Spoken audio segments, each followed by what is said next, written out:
বহুদিন পরে খলিল ভাইকে পাইলাম। চলো খলিল ভাই কি খাইবেন আপনি? কিতাবের কথা তো বহুত শুনেছেন, চা খাইবেন নি? আজ আসে আসে তো আপনি চা খাইবেন নি? চা পান করবো, একটি চা পান করবো, আচ্ছা। সার সাথে হ্যাঁ। আর কিছু নাস্তা খাবো। আর নাস্তা খাইবেন, আর কিছু খাইতেন না তো? Yes yes. ইয়েস। আচ্ছা সমস্যা নাই, খলিল ভাই একটা চা খাইবো, নাস্তার সাথে গুলগুলা খাইবেন নি না অন্য কিছু না, খাইবেন? গুলগুলা খাইতাম না, খাইলে মিষ্টি খাবো। মিষ্টি খাইবেন? গুলগুলা খাইলে কি গ্যাস্ট্রিক? হ্যাঁ, গুলগুলা খাইলে কোনো গ্যাস্ট্রিক হবে না, অল্প অল্প খাইতে হবে।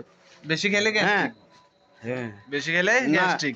এখন গুলগুলা খাবো না, ওই মিষ্টি খাবো। মিষ্টি খাইবেন? মিষ্টি রসমালাই? টাইম এখন রসমালাই খাইবো। আচ্ছা, খলিল ভাই কুমিল্লার রসমালাই খাইলে ও ব্রেন ভালো হবে। আপনার বাড়ি কই? আমার বাড়ি ঢাকা। ঢাকায় কেন আইছেন এখানে? এখানে আসছিলাম বেড়াইতে? এই বেড়াবেন নাই, বন্ধু বান্ধব আত্মীয় স্বজন যারা রয়েছে তাদের সাথে দেখা করার জন্য আসছি। আচ্ছা ঠিক আছে, এখন আপনি তাইলে রসমালাই খাবেন, ব্রেন ক্লিয়ার থাকবে। রসমালাই খেলে ভাই বলছে ব্রেন ক্লিয়ার থাকবে। হ্যাঁ, ইনশাআল্লাহ। কুমিল্লার রসমালাই। কুমিল্লায় রসমালাই খামো, পরোটা দি, গরম গরম পরোটা দিন। গরম গরম পরোটা দে। আচ্ছা ওকে, ঠিক আছে ডান। ঠিক আছে পরোটা দিন ভাইয়া। হ্যালো।